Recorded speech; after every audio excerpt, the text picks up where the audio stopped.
You know that feeling, right? That little knot that ties up in your stomach just before you have to speak English? That fear of saying something wrong?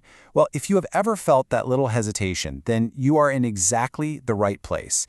We're going to talk about why that happens and, more importantly, how we can start to untie that knot.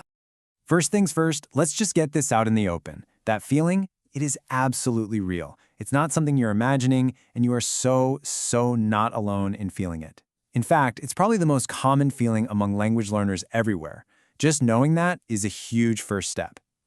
So does this sound like you? You've spent hours, maybe even years, with the books. You get the grammar, you can read it just fine, but then someone asks you a simple question and poof, your mind just goes blank. You know the words are in there somewhere, but they just won't come out. That freeze, that's exactly what we're going to tackle today. And this really gets to the heart of it, doesn't it? I mean, think about it. Since we were kids in school, we were taught that mistakes are bad. You get a red X on a test, and that means you failed. So, of course, we drag that same fear into learning a language.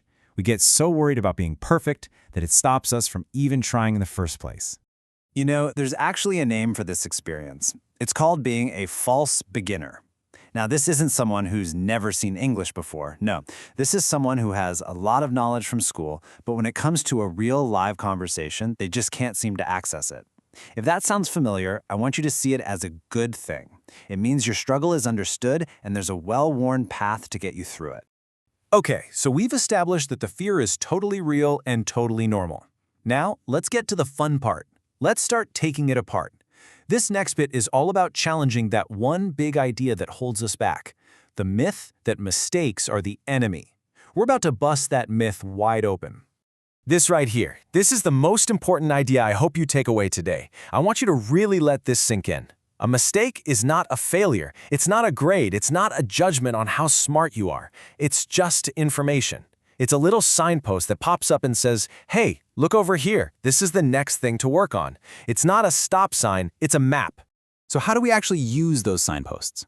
Well, it's a simple 3-step path. First, you just catch it. You just notice the mistake happened. And the key part is without judgment. No beating yourself up, just, okay, that wasn't right. Second, you correct it. You take a second to look up the right way to say it. And third, and this part is so important, you celebrate it. Seriously, give yourself a little mental high five. You didn't fail, you learned.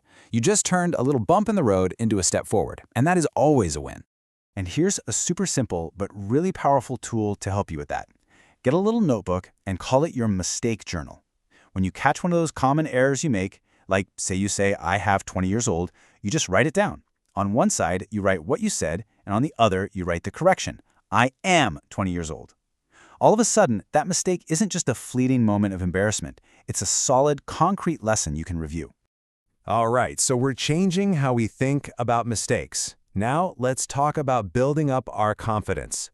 I want you to think about self-belief like it's a muscle. You can't just wish it was stronger. You have to actually work it out. So let's look at a couple of easy exercises to start strengthening that muscle. Let me tell you about Maria from Brazil. She was really nervous about speaking English in her work meetings, so she tried something that might sound a little silly at first. Every single morning, she started her day by saying a simple affirmation out loud. I speak English clearly and confidently. She was basically training her brain to believe it. And you know what? Over about 6 months, she noticed a huge difference in how willing she was to just jump into conversations. Now let's look at a totally different approach from Ahmed in Egypt. He built a tiny habit that he called passive listening. This was an intense study. He just found a short 6-minute English podcast, and he would play it every single morning while he was making his coffee. He was just letting the sounds, the rhythm, and the music of the language wash over him without any pressure to understand every single word. And here's the genius part, the thing that made it so effective. He gave himself one tiny, achievable goal each day. Just one. His mission was to simply notice and write down one new word that he heard. That's it. No pressure, no stress, just find one new word. Now, one word a day might not sound like much, but look at the result. After about 6 months of this simple coffee habit, he had added around 200 new words to his vocabulary. And he said that little boost made a massive difference in his confidence during work meetings. That's the power of a small, consistent habit. Okay, So we've been working on our inner game, right? We've adjusted our mindset and we've been building our confidence through listening. So what's the next logical step? Well, it's time to build a bridge from just taking the language in to actually putting it out there. It's time to make some noise. So, we just talked about Ahmed's passive listening, right? Just absorbing the sounds. Now we're going to level that up with what's called active practice. And one of the best ways to do this is a technique called shadowing. It's pretty simple. You listen to someone speaking English and you try to talk right along with them at the same time. You're mimicking their pronunciation, their rhythm, everything. It feels a little weird at first, for sure, but it is an incredible workout for your mouth and your ears. And here's a really cool, concrete way to put that into practice. You can take any podcast and turn it into a little 5-day challenge.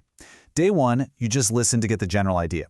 Day 2, you listen again, but this time with the transcript and you highlight words you don't know.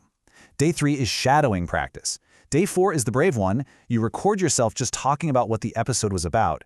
And on day 5, you listen to the original one last time and just notice how much more you understand. Of course, the ultimate active practice is talking to a real live human being.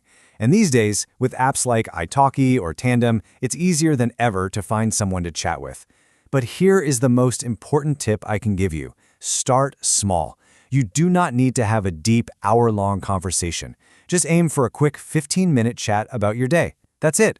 Keeping it short and low pressure is the secret to doing it consistently. So we have covered a lot of ground. We've talked about our mindset, about building that inner belief, and about moving from listening to speaking. Now, let's bring it all home. This last part is all about taking these ideas and turning them into real-world action. It's time for you to take your next brave step, no matter how small it might seem. Progress isn't about making some giant, terrifying leap. It's about taking tiny, brave actions. I'm talking about things like ordering your coffee in English, or asking for directions even if you already know where you're going, or just writing a simple 2-sentence comment on a social media post. Each one of these moments pushes you just a little bit, and every single one is a small victory that proves to yourself that, yeah, you can do this. And while you're taking these small steps, I really want you to hold this thought close. Learning to speak another language is fundamentally a brave thing to do.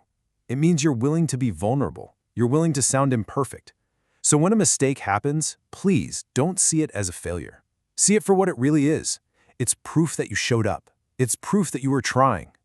So I'll leave you with this question, and I want you to really think about it. Not next week, not tomorrow, today.